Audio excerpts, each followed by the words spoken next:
Good afternoon, good evening. I'm Andrew Penn. I'm a psychiatric nurse practitioner and a co-founder of OPENurses. We want to welcome you tonight to our conversation with Dr. Scott Shannon, who is, among many things, a physician, a psychiatrist, and the CEO of the newly formed Board of Psychedelic Medicines and Therapies. And we're going to talk a lot about that this evening. So I want to invite you to go ahead and let us know where you're watching this from. If you're watching this live, you can go ahead and put that in the chat. Also, if you let us know your professional background, that also helps us know who's in the audience. And if you would be so kind as to also put your questions in there as we go forward, we'll leave some time for questions at the end of our session. So if I could bring Scott onto the screen here. Welcome, Scott. Hey, thanks for being with us today. Really appreciate you making the time. So, we always start these conversations off by asking people about how did they get here? Everyone's got an interesting story, and I would love to know how you got involved with psychedelics. In lieu of reading an introduction, rather have you introduce us yourself. Yeah, well, the story is fairly interesting. I got interested in the idea of psychology from a class in high school. And by the time I finished high school, I knew I wanted to be a psychiatrist, and I knew I wanted to study consciousness.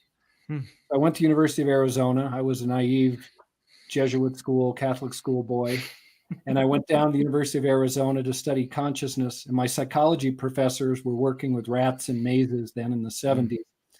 They told me I should go see this odd doctor out in the desert by the name of Andrew Weil. And he became an advisor. He became a mentor. I ended up going to medical school there. He advised me on my thesis on consciousness. And I think, it's interesting. He helped me to understand the therapeutic power and, he remains. I just went back and read a couple of his books from the 70s and early 80s. My God, he's a crystalline thinker and just an impressive thought leader. But so he introduced me to psychedelics as sort of one of the members of the Harvard Psychedelics Club, so to speak. But it was really my fraternity mates at my fraternity who were dedicated psychonauts. I mean, these guys were serious, hardcore psychonauts. So they gave me the practicum, and he gave me the didactics. So it was interesting. So by the time I left medical school, I knew I wanted to work with psychedelics. And I did an internship at a Columbia hospital and then went back to rural Arizona and just started practicing because I was tired of doing it the other people's way. And I worked in an emergency room. I delivered babies. I worked at a holistic clinic. And I worked with MDMA with couples. And that was probably because of Andy Weil's guidance and suggestion. But after doing that, I just became very clear that this was the future of mental health and the future of psychiatry. And I was really incensed, disappointed, let down when the FDA scheduled it in 85. I actually developed a dialogue with Rick Doblin in the later half of the 80s when I went back to do my psychiatry training at Columbia and explored the idea of doing research. It never panned out. And then I had a very negative experience with 5-methoxy-DMT in the late 80s and did my child psychiatry fellowship, moved to Colorado, had a family, was developing a career, and I sort of moved away. Oh, a side note, when I was in New Mexico, one of my best friends did the Rick Strassman DMT study. Oh, wow. Back in the early 90s. Yeah. I was in Albuquerque, 89 to 91. I feel a little bit like Forrest Gump sometimes. But I was there and I said, there's no way I want to do DMT right now. But for the next 20 years, I was involved in integrative medicine, involved in, a range of different things. And I moved away from psychedelics. And then it was probably maybe 10 years ago that I found out a close friend of mine, Will Vanderveer, was working with MAPS and MDMA, and it just blew my mind. I said, I've got to get involved. So reached out, got involved, became a PI in the phase 2, and then now I'm currently in the phase 3 study. And then brought ketamine into our practice 6 or 8 years ago, and ketamine-assisted therapy. In fact, I just came to a watershed moment in my career. I've decided that I don't want to prescribe psychiatric drugs anymore. I just want to do medication-assisted therapy with ketamine, MDMA, psilocybin, and I'm making that transition in my practice over the next 6 months. Wow, that is a big transition. Absolutely. Well, as synchronicity would have it, we've got several people from the Tucson area that are watching this live right now. So the Andy Weil connection there. So that's interesting. So you were working with MDMA, I'm assuming with couples before it was put on Schedule 1. Mm-hmm. Yeah. From 83 to 85. Now, did you learn from Leo Zeff and that crew, or who did you learn how to do that from? I learned with some guidance from Andy, and I've always been kind of a seat of the pants guy, and I just jumped into it. I mean, I'd had enough experience with MDMA, both in terms of my own marriage and, working with other people in the medical school, sort of, obviously underground type stuff. But I just felt comfortable trying it, and it was very eye-opening. Maybe what's interesting is that I was not trained in psychotherapy at that point, but MDMA in couples, it makes you look like a really good therapist. That's good to know. You may be the first person I've talked to who really cut their teeth with psychedelics in their fraternity. So thigh-beta tryptamine. That's great. Well, so fascinating. So you've done a lot of things over the course of your career, and of course, you're often very associated with integrative psychiatry and that perspective. And in the last year or two, you've been more involved with talking about how to roll this out in practical terms as an actual therapeutic specialty that has some guardrails around it, and you've started something called the Board of Psychedelic Medicine and Therapies, and I'd love to kind of dig into that tonight. And we have obviously a lot of nurses who are in the audience who are really interested in the question. Often occurs, what's the role of nurses going to be in this? But let's back up, and we'll get into that in a minute. Tell us more about the board and what that's going to be doing. And maybe just a bit of an aside is that I think integrative holistic medicine and psychedelic medicine come from the same roots. They share many of the same core principles. They speak to the same demographic. And I think this is a marriage that needs to be, supported and encouraged. Yeah, that makes a lot of sense. It really does. Let's see, BPMT. This started with a project probably 4 years ago when I talked to Rick Doblin and Amy Emerson of MAPS and said, this field reminds me of holistic medicine 20 or 30 years ago when it was frontier, it was Wild West, it was iconoclasts and rogues and cowboys. And having been a part of that, I knew the feeling of it pretty well. And I had been involved in sort of bringing it to a clear specialty, and was in the leadership of the board certification process for integrative medicine. So I had a good feeling for that. And I pulled together a group of MAPS, Compass, Hefter, USONA, CIIS, and tried to develop some research guidelines to really, just try to bring some commonalities and some shared understanding to the field. We worked together for about 6 months, created a white paper, which unfortunately was not released because one of the members of the group did not support that, and we just had a feeling that it had to be unanimous. So, but out of that came a sense with Janice Phelps of CIIS and Amy Emerson from MAPS, myself, and Leah Mix, who was involved in the startup of Enthea, the insurance group.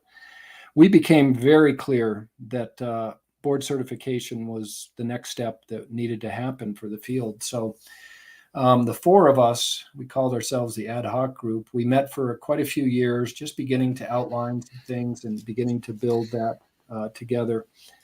And then about a year and a half ago, we sort of came out of the closet, so to speak. We added Bob Jesse to an interim board, and Robert Strahan he's a psychiatrist from Arkansas. And the 6 of us became an interim board. We began to search out funding and work with people like Psychedelic Science Funders Collaborative and more recently the Cone Foundation.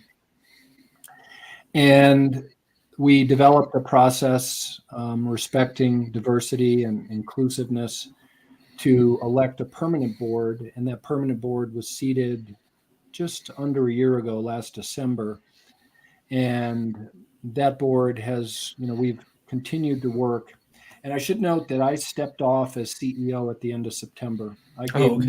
I gave notice in March that I can only do this for 6 more months. And I was sort of wearing out. And we needed younger people. We needed more diverse leadership. And so we ended up hiring Anna Ledoux, who was the ex-COO of MAPS in July. And she's now, as an executive director, and she's now taken on the CEO role as well, which is pretty typical in a small nonprofit like this.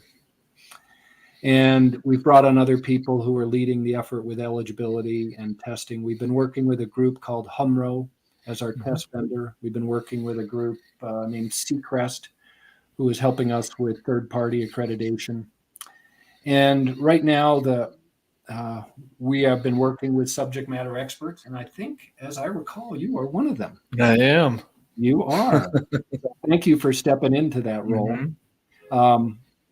And so now we're in the process of developing a job analysis, which should go out in the next few weeks to a month, which is a survey that's going to go out to probably many people in your audience. We're using mailing lists from MAPS, CIIS, Chacruna, other organizations, and probably people are going to get, blanketed, but it's probably an hour of time to put in. And what you're going to be doing is you're going to be weighing all these different elements of psychedelic therapy. What do you think is important? What don't you think is important? Because I think it really needs to be contoured by the field.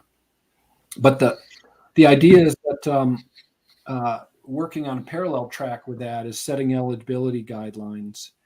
And generally, when you're looking at certification in a field, you look at years in practice, you look at licensure, you look at amount of hours of didactics or online curriculum, and then you look at supervision and clinical experience. And those are likely the 10 pegs that are going to be drawn out. And, I'm guessing, and I don't know, clearly this will be a decision made by the board, but it may be 200, 300 hours of didactics from all different sources. And people could claim this kind of an educational event as educational hours. So hint to the wise, keep track of all this stuff you're doing. Write it down, keep a log. Okay, good advice. And then licensure, probably healthcare licensure. And really it's going to be, what I've recommended, but it's yet to be fully decided is I think there should be a path in for non-mental health professionals. And this is nurses. This is emergency room docs. These are the people that have been working with ketamine for years. And what's interesting is we set up a framework for the board we call it the Psychedelic Framework, which is preparation, set and setting, integration, safety, ethics. And it's what I think of as sacred container. And that's really the essence of psychedelic psychotherapy. And the medications are sort of plug and play.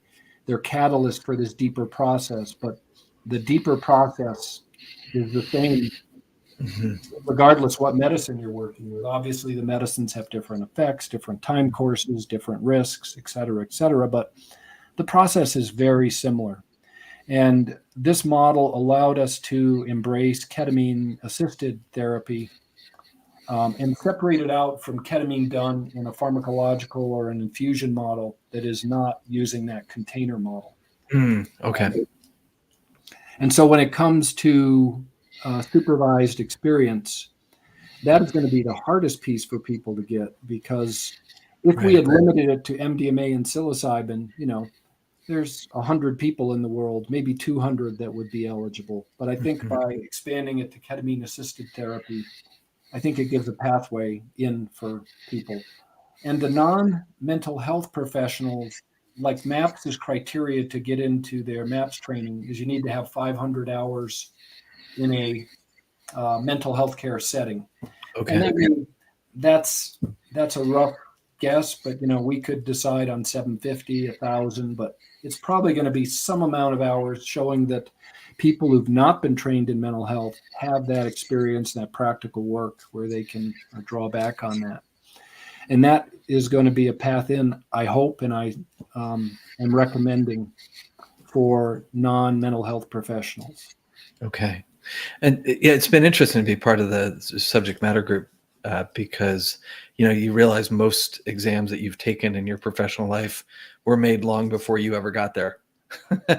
And the role existed, and you said, well, I'm going through nursing school, and then I'm going to take the NCLEX, and then I'll get my license. And you never really stopped to think like, well, who wrote the NCLEX, or who wrote your Psych NP certification boards, but somebody had to write all that. And so what I'm hearing here is that your organization is really trying to understand, like, what do psychedelic therapists do, what do they need to know, what skills do they have to have in order to be competent? Mm-hmm. And then having this exam, the certification as a way, because really all certifications, as I understand them, and enlighten me if I've got this wrong, is really it's partially intended to protect the public. So somebody who says, I'm a psychedelic therapist and I have this certification, that actually means something. It actually has a uniform definition. Is that fair? We're trying to put guardrails. We're trying to put ultimately what we're trying to do is we're trying to bring credibility to the field as a new and distinct profession. And we're trying to build medical acceptance and insurance reimbursement. And so the goal is to improve access, because right now this is a treatment for the affluent and the well-connected. Uh-huh. And until we get medicalization and insurance reimbursement, that will bring, another 200 million people into the discussion. Right. And I should say, and framing it, because a lot of people will push back saying, well, do you think all psychedelics need to be done in a medicalized way in a healthcare setting? No. I see three paths moving forward at full steam in this country. One is medicalization, and that's with MAPS and psilocybin and Compass and MDMA, trying to get it approved by the FDA. Long, tedious, oh my God. I think we've been in 5 or 6 years in this study, and it's just... it just goes on and on. And then we have decrim with light regulation, such as the Natural Medicine Health Act, which maybe we can talk about later in Colorado, Initiative 109 in Oregon. And then on the other side, you have religious freedom. Mm-hmm. And so these three pathways are going, and different practitioners, different patient populations, different philosophies, different approaches, different risks, different pros and cons. But I think we're having a psychedelic moment, and it's going to explode in these three different ways, in many different paths, but. So you see BPMT and really only being involved on the medicalization side. So BPMT wouldn't be involved in, say, the decriminalization or the religious aspects. Is that accurate? Probably not. We've been exploring whether we can do a non-licensed certification, let's say for chaplains, graduate students, sanctioned indigenous providers. We're exploring that. Cone Foundation has supported us to explore this question. And can we do it? Can we do it with credibility? Can we do it without coming apart at the seams? I hope so. And it would probably be done under a licensed professional who has liability insurance and licensure to bring them in as a co-pilot or so that's the thought, and it's the hope. But there's some question about whether a non-licensed certification could be used, for example, with Colorado and the Natural Medicine Health Act, if it's approved in 2 weeks. Yes, please. If it's approved in a couple weeks, then we have to start figuring out how we're going to regulate it, because that's what the legislation is about. It's a lightly regulated model to give some guarantee to the voters that there will be some safety and guardrails. Yeah, what I'm hearing from my friends in Oregon is the devil is really in the details when it comes to rolling these things out. So the idea being that somebody who goes to see a psychedelic therapist who is certified by the BPMT has met these minimum standards of training, and their education has been tested with an exam, and that person has some ability to trust that person's baseline knowledge. And then what about if they're, we were all I think it's safe to say we're all quite dismayed at some of the things that were revealed in some of the investigative podcasts earlier in this year, and the question, what about accountability? What if somebody does transgress in that role? What it will be? You and I have professional licenses. If we really screw up, the state can come in and pull those away from us, and we can't practice. So, would there be an enforcement end of this as well for maintaining these standards once people are practicing? Well, if complaints are filed, there is an evaluation process that happens, and if we feel that people have violated the standards, their certification can be pulled. And that's true in any field. I mean, sure. But the question is, if it's egregious enough that it gets to licensure and your licensure is pulled, it's a little bit of a moot point for us. Right.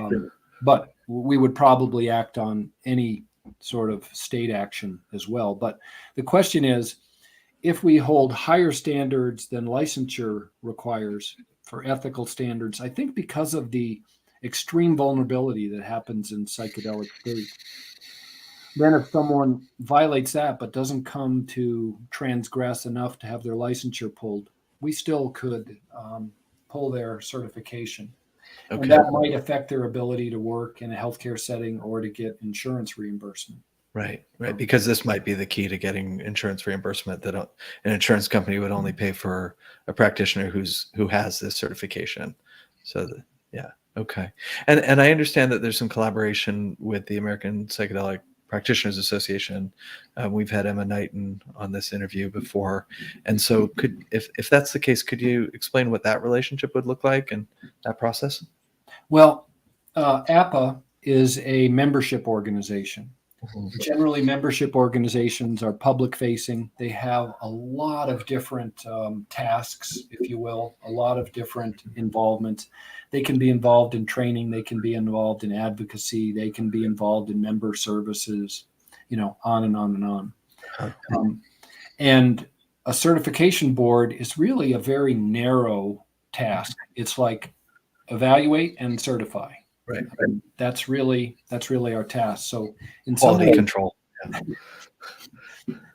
And membership organizations are usually, they're pretty broad. They may have professional members, non-licensed members, lay members, and it's a big tent. Mm-hmm. And so like we have in psychiatry, we have the American Board of Psychiatry and Neurology, and then we have the American Psychiatric Association. Very different functions. Mm-hmm. They collaborate, but hopefully, and they may have a little bit of dialogue between them, but they have to be at arm's length because they have to really have different functions and have a separation of their functions. Yeah. So we've had a lot of meetings with APA, and Emma is, as I understand it now, not involved in the leadership anymore. Alex Cardenas is the executive director, and Alex and I have met many, many times. And actually, I met with Emma as well over the last year. And we're trying to collaborate, trying to, look at things like training standards, trying to look at things like ethical guidelines. Because they may develop ethical guidelines for the profession, and then we'd probably be remiss not to adopt a very similar or the exact same thing. Mm-hmm. So it's a very collaborative relationship. Mm-hmm. It has to be in terms of governance, and in terms of actions, it has to be a little bit at arm's length. Yeah, that makes sense. I mean, we have a similar structure in nursing. We have, for example, the American Nurses Credentialing Center, which is who gives the board certification for nurse practitioners and other types of nursing specialties. And then we have our professional organizations like the American Psychiatric Nurses Association, American Nurses Association, which have a different role. So there's a parallel there. One of the things that appealed to me about working with BPMT was this big tent approach, because I think sometimes historically when we've seen certification, it's actually used as a tool to exclude people.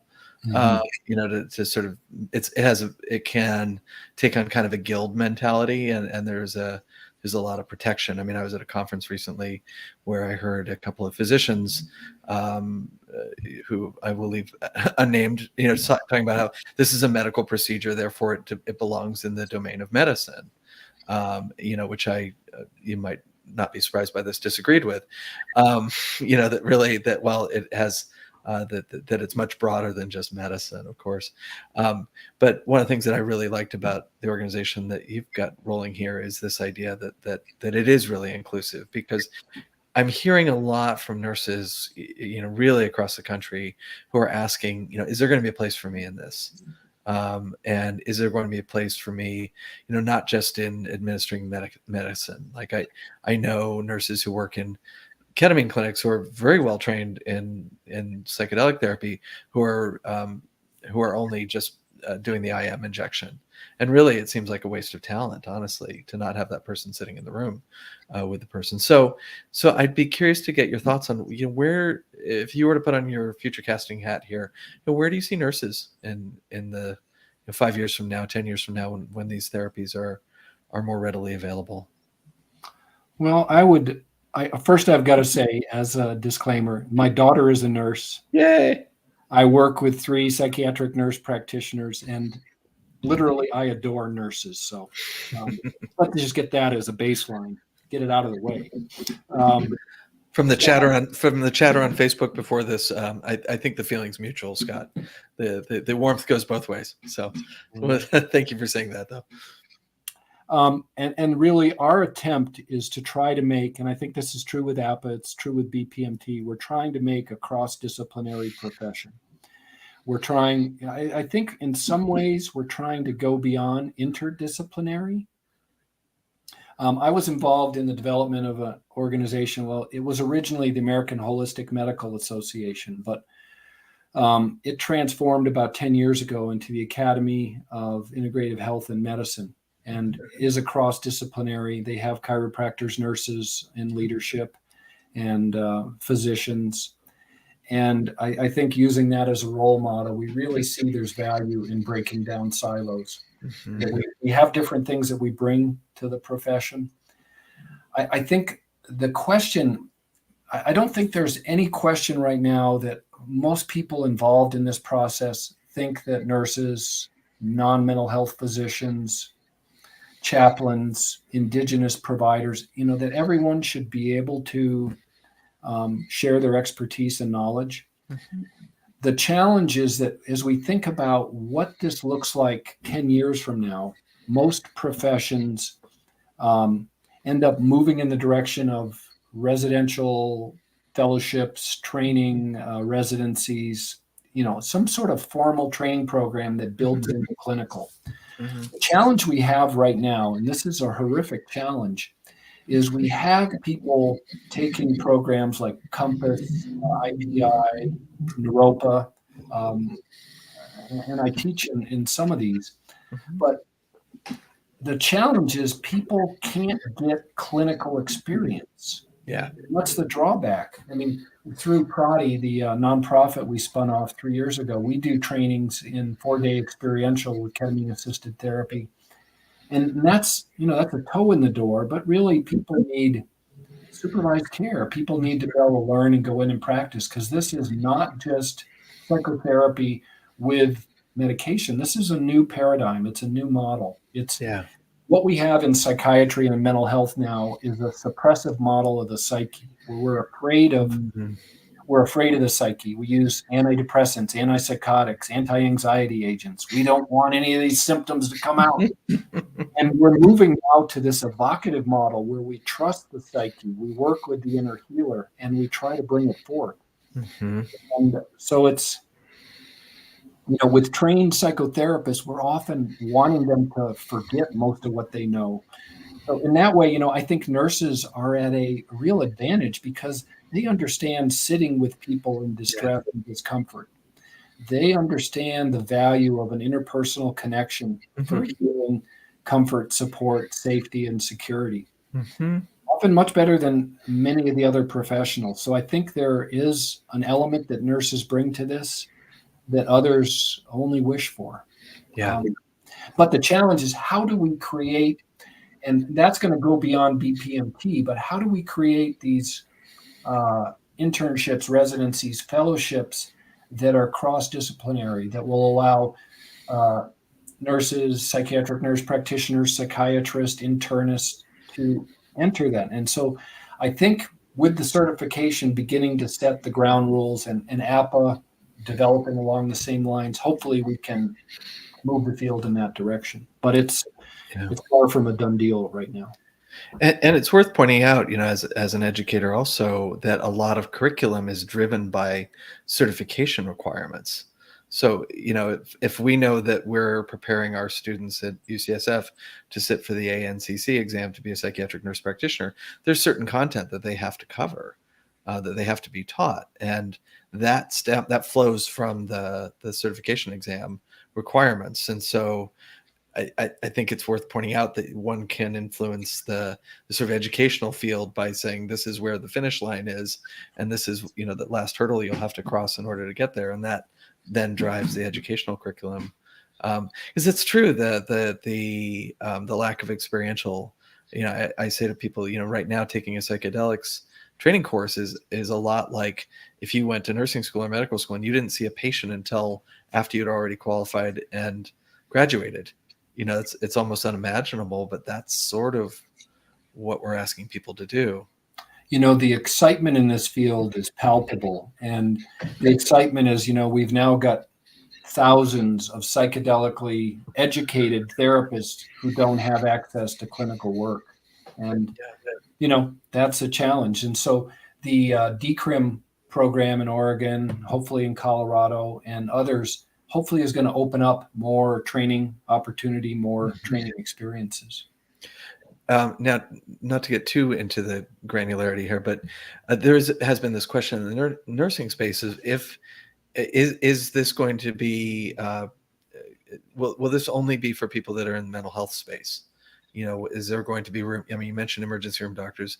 Most palliative care clinicians, doctors, nurses, what have you, they do a lot of mental health work, even though that's not what's on their name tag. So will there be room for people that are not necessarily specifically mental health psychiatric nurses to have a seat at this table as well? Yeah, that's what I was talking about. We think there's going to be a non-mental health track. Got it. Okay. So that there would be two parallel paths. Okay. No, that makes sense. Up on a light in my room. I realize the sun is set and it's now dark. So while Scott does that, please put your questions in the chat there. And so, Scott, you mentioned earlier in the great state of Colorado where you live, and by the way, which is also the home of Gene Watson, who's a well-known character in the nursing world, who I've collaborated with about trying to describe this phenomenon of care in the psychedelic space and in nursing. And she's quite enthusiastic about this. So there's something good going on in Colorado, I can tell. Having visited this summer for the first time, I can see why you live there. It is an absolutely beautiful place. But you're, from what I understand, sort of following, I don't know if directly in the sort of footsteps of the Oregon Initiative 109, but there's a ballot measure afoot to make some changes in the laws regarding psychedelics in Colorado. Could you tell us more about that? Yeah, the Natural Medicine Health Act was, I think, informed by Oregon, and Sean McAllister, Kevin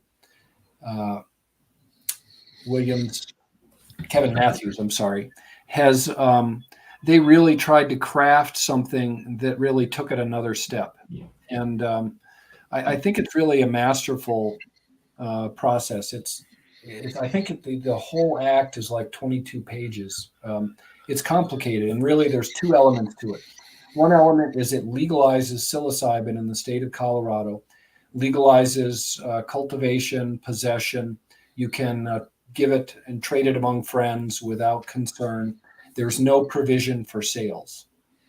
And then on the other side, there's regulated therapeutic settings. So if it's approved, or should I say when it's approved, There will be a pathway for healing centers to set up and for therapists to be regulated. And like Oregon, that is going to be after the fact a board. It's part of the state Department of Regulatory Agencies will determine what that's going to look like. Will it be like Oregon, 120 hours? And I think Oregon crafted this into their provision because they wanted to keep it very community based. Mm-hmm.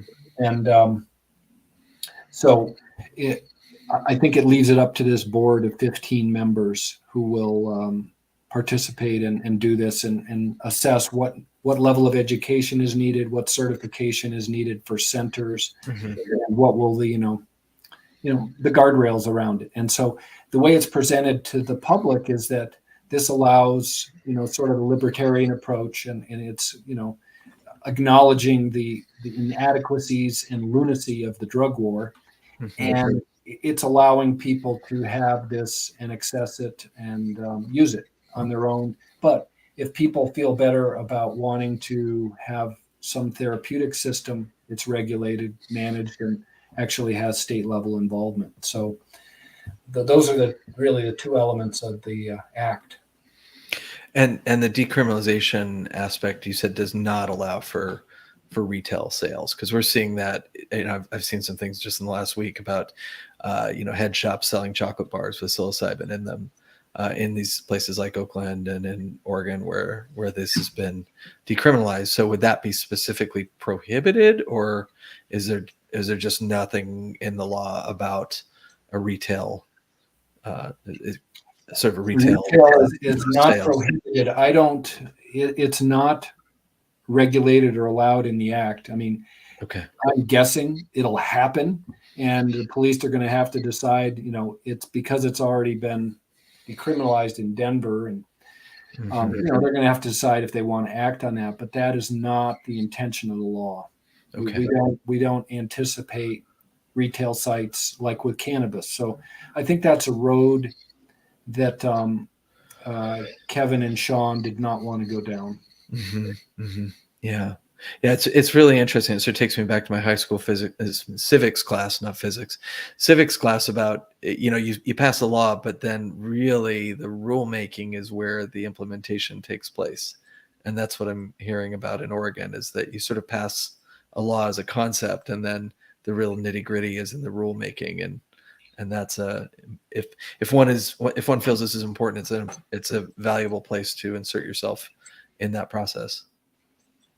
Yeah, I'm going down to Denver tomorrow night. There's a meeting with proponents of this law to start to think about what happens if the voters say yes in 2 weeks. I mean, right. Do you ever feel like we're living in that time of be careful what you wish for, because it might actually happen? Oh crap. Yeah. Wow. It's phenomenal. Just what's happened even in the last 5 to 10 years in this space, and how quickly everything's happening, and this question almost sort of bears the marks of a previous time. But, for many of us, when we first went into this field, I think we tended to keep it under our hats. I remember there were certain people I told about my interest in psychedelics, and other people I did not. And one of the groups I did not was my employers and my professors and such. So, I'm wondering, have you ever encountered in this long career that you've had with psychedelics now, going back 30, 40 years, encountered that kind of pushback where you've talked about this favorably and had people look at you askance, or had any kind of pushback or backlash from that? Oh, sure. Probably the most significant time was as a resident at the Columbia Hospital I was at. The residents had to do a grand rounds, and people did it on various different topics they were interested in psychiatry, and I did mine on psychedelics as a catalyst for change.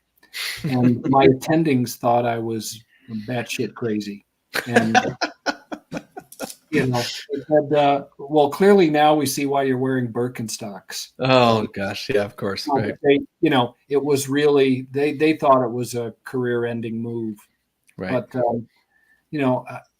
I think now, and it's interesting, we've come sort of full circle at integrative mental health conference a couple years ago in San Francisco, not far from you. Andy Weil got up on the stage. You were probably there. I was, yeah. Yeah. And he started outlining how many times he'd taken LSD, how many times he'd taken MDMA, how many times he'd done this. And I mean, it was jaw-dropping. It was impressive. And I didn't know who he was for a moment. I thought it was Sean Connery.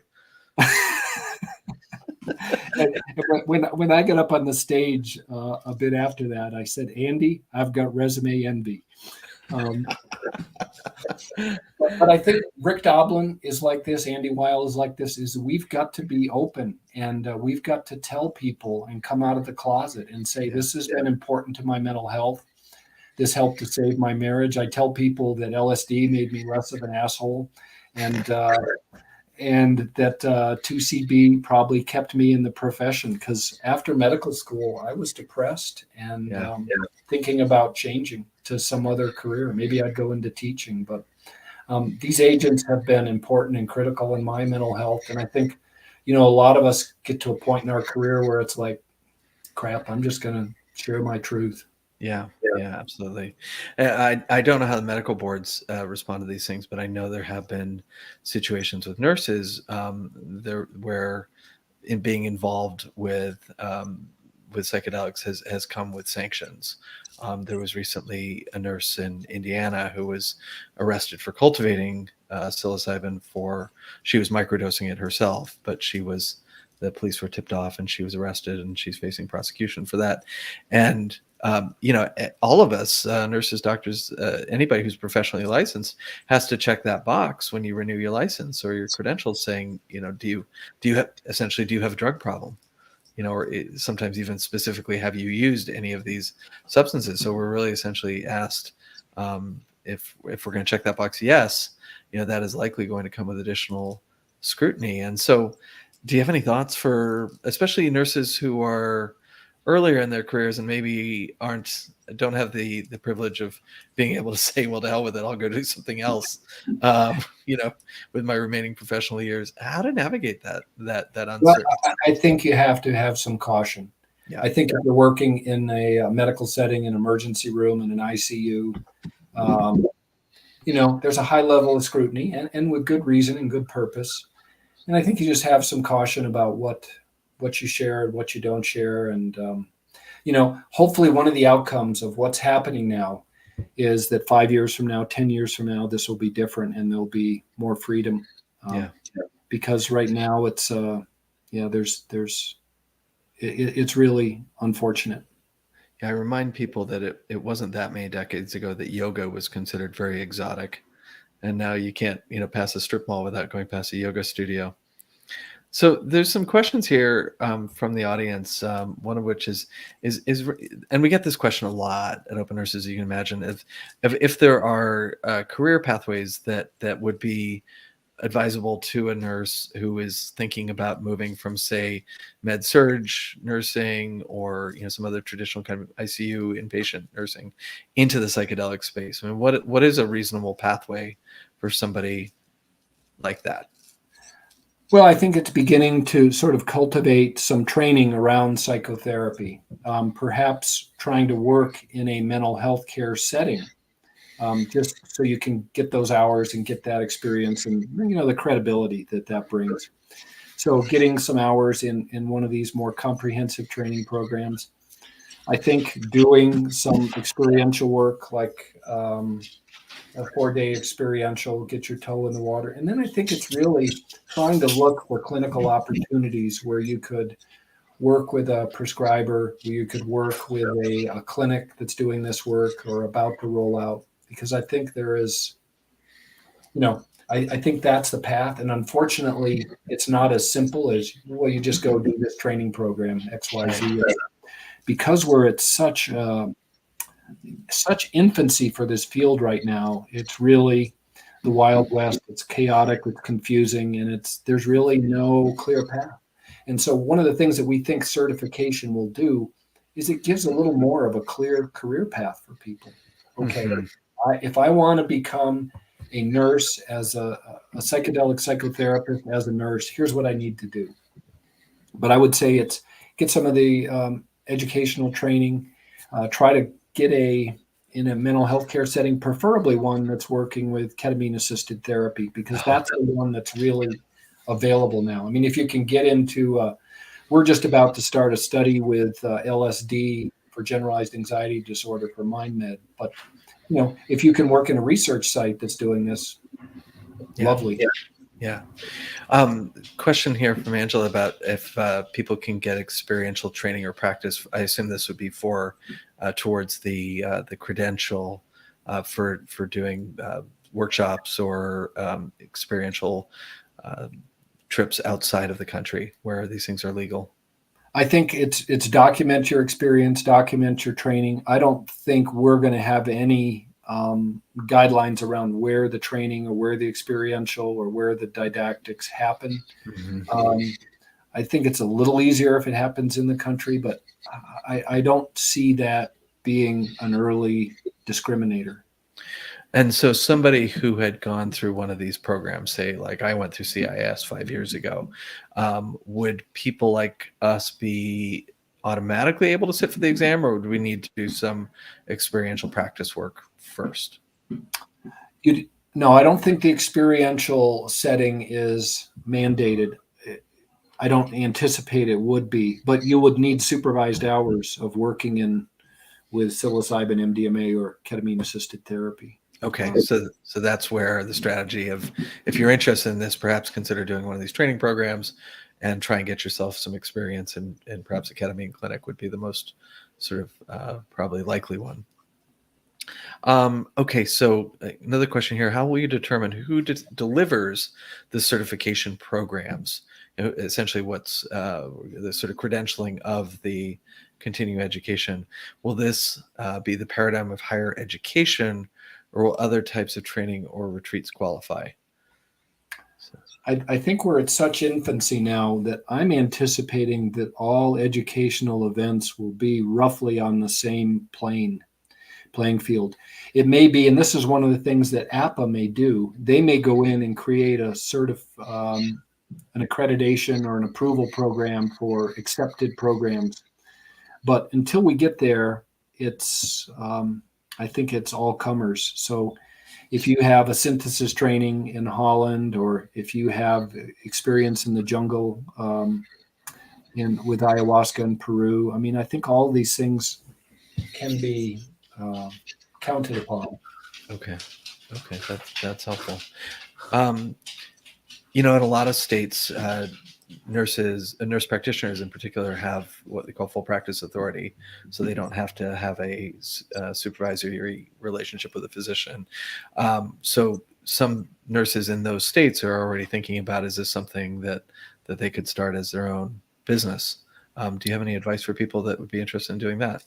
I think likely they can. And I think if you want to develop a healing center, I practice at a place called Wholeness Center. We have roughly 15 practitioners, 3 psychiatrists, 3 naturopaths, 3 psychiatric nurse practitioners, probably 6 ketamine-assisted therapists. And we work in this very collaborative, cross-disciplinary mix. So I'm just a real fan of that style of work. So I would say, if you want to develop your own healing center, find people that complement your skill set and align with your philosophy, and think about collaborating. And you could do that as a solo practitioner and bring them in as independent contractors. You could do it with partners. Mm-hmm. I mean, I think one of the challenging things in working in this way, I learned the hard way, is if you bring people in as partners and you don't really know them well, and a year or 2 or 3 later, things melt down, it can be tough. So just be cautious. Make sure you know well people you're working with. Yeah. And I would also put a plug in there for, if you do open clinics like that, to make pathways for students and people to observe.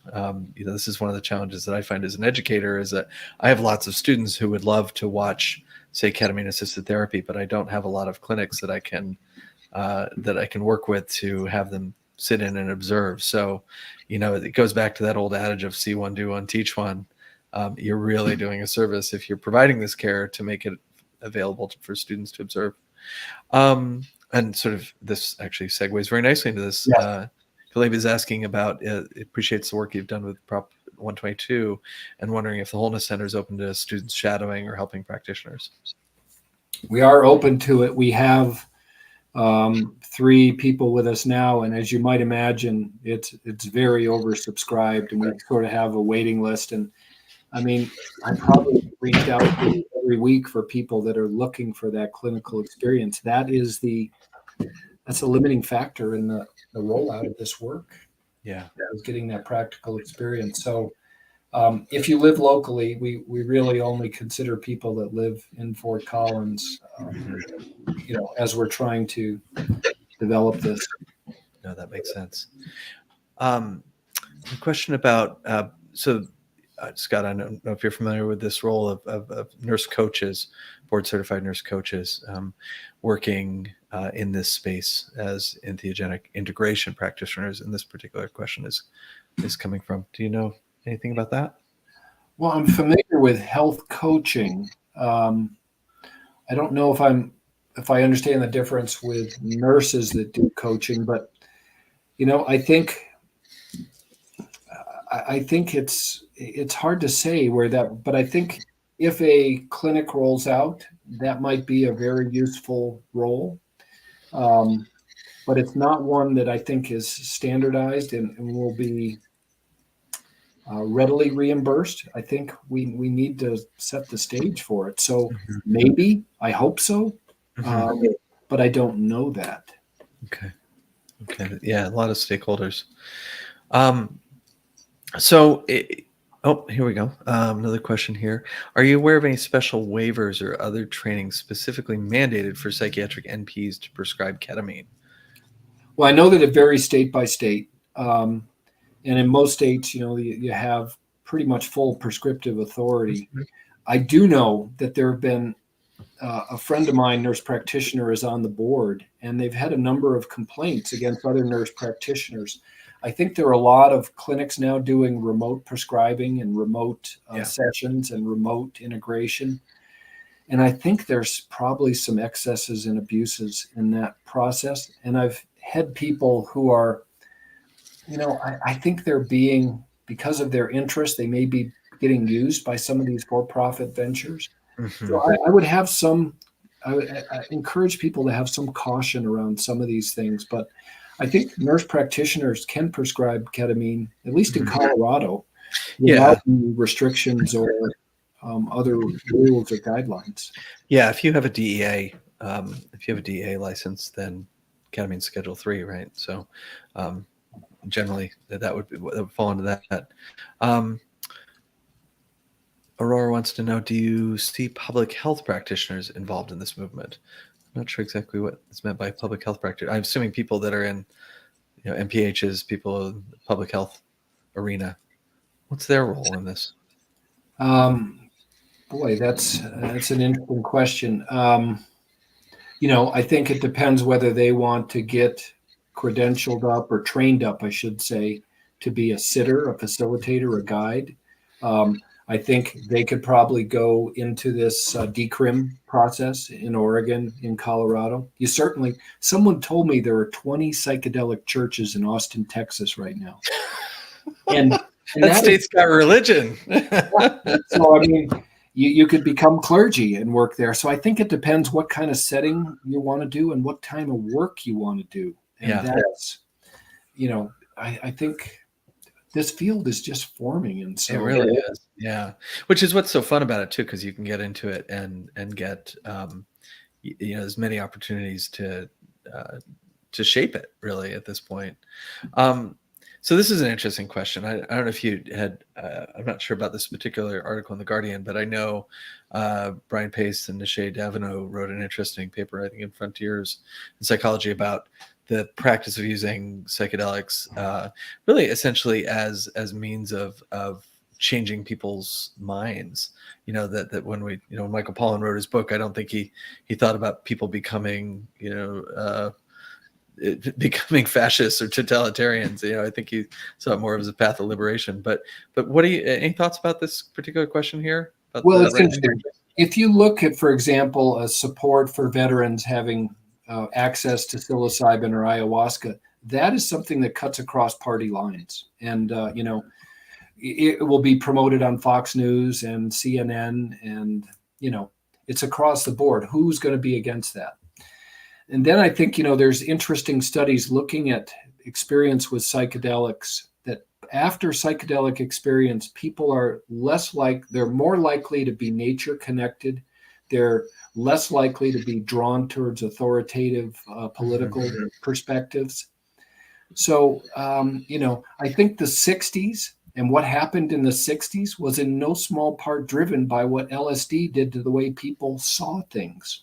It opened up people's consciousness around oppression, around, what was going on with Richard Nixon. And, so it's interesting, but I think that psychedelics, and Charles Manson is a great example of this. Psychedelics are not necessarily a path to salvation and enlightenment. No. Yeah. I've heard them described as pluripotent. They can go in many different directions. And one of the things that got me thinking about when we're talking about the education too, is that so much of this education that we're talking about is way far downstream. And so one of my colleagues here is talking about, how do we talk about these in training? How do we talk about these in even in our public schools, these substances? Because I teach psychopharmacology at UCSF, and I have space to just squeeze in a little bit of content about psychedelics, but I would love to do a whole class on it, but that's not in the curriculum yet. So, do you see this being part of future medical nursing education? Yeah, I think, the nature of education, and like in the psychiatry residency, it's a zero-sum game. And if you're going to teach 5 or 10 hours on psychedelics, someone gets booted out. And there is a lot of jockeying and a lot of status. And as a result, it takes time, and it takes we see a huge amount of excitement with residents about learning about ketamine, MDMA, psilocybin, but it takes a while for that to translate into curriculum change. Yeah. Is there anything, if you were to put on your future casting hat, and I realize that's a risky proposition to do, but is there anything in the 5-10 years horizon that you are most concerned about, that you are most worried about? What keeps you up at night? I think everybody's concerned about Oregon. Let's say it passes here in Colorado as well. I think there's going to be excesses. There's going to be problems. There's going to be violations.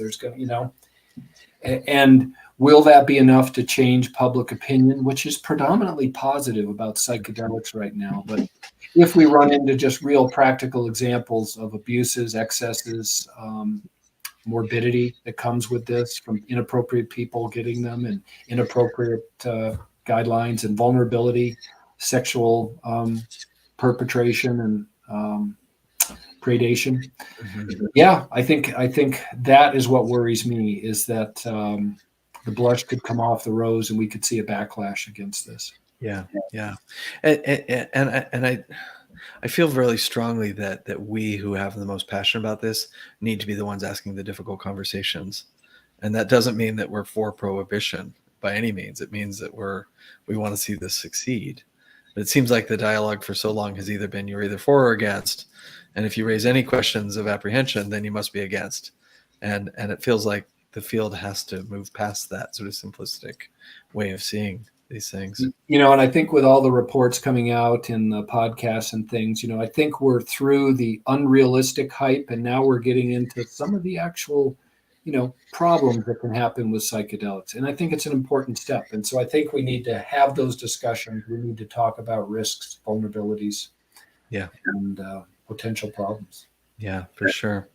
Well, we traditionally end this interview with kind of a reflection question, and that is, if you could go back, you've had a long and fascinating career, and I'm so glad that you shared some of that with us tonight, and give your younger self a little bit of advice. Anything you would tell him? I think for me, it was maybe it would have been try to stay more plugged in with psychedelics for me during the 20-year hiatus that I had. But, it was just a natural part of my process, but it came around in full circle for me. No, I don't really have too many regrets at all. Yeah. Well, those Birkenstocks were prescient, you know. It's interesting though that pattern you're describing, that sort of bimodal distribution of the presence of psychedelics in your life. I mean, this may just be, you know, because you and I are similar in age, but you know, I talked to a lot of people who had that experience where they were very significant in their, you know, early adulthood, and then there's this sort of long hiatus, and then somewhere around midlife it picked up again, and I think it's really intriguing. I think psychedelics are a really useful tool to help people mature and get rid of some of their imperfect perceptions, as I call them. So I think in your late teens, 20s, early 30s, psychedelics can be critical. And then at some point, you just got to go live your life, and psychedelics become maybe less central. Right. But then I think, you know, particularly as you get closer to end of life issues, as I am, you start thinking about our mortality, and then psychedelics start maybe offering some hope and insight around that stuff. Yeah. Well, Scott, we're up against the clock, and I want to respect your time, and I really appreciate you taking the time to talk with us. And it's, you know, so often in this field, there's such sort of unnecessary antipathy between different professions, and so much sort of protectionist language around keeping things away from other professions. And it's such a breath of fresh air to talk to somebody who really sees the possibilities and the potential in that big tent, and really, you know, clearly your daughter's a nurse, you get it, but really appreciates what nurses bring to the table, because we really, we need folks like you, and we really appreciate having you as an ally. And I look forward to, you know, our continued collaboration. So thank you so much. The thank yous are pouring in from the audience, and really appreciate you taking some of your evening to talk with us, Scott. My pleasure. It's been great, Andrew. Thank you for the invite. Thanks. Good night, everyone.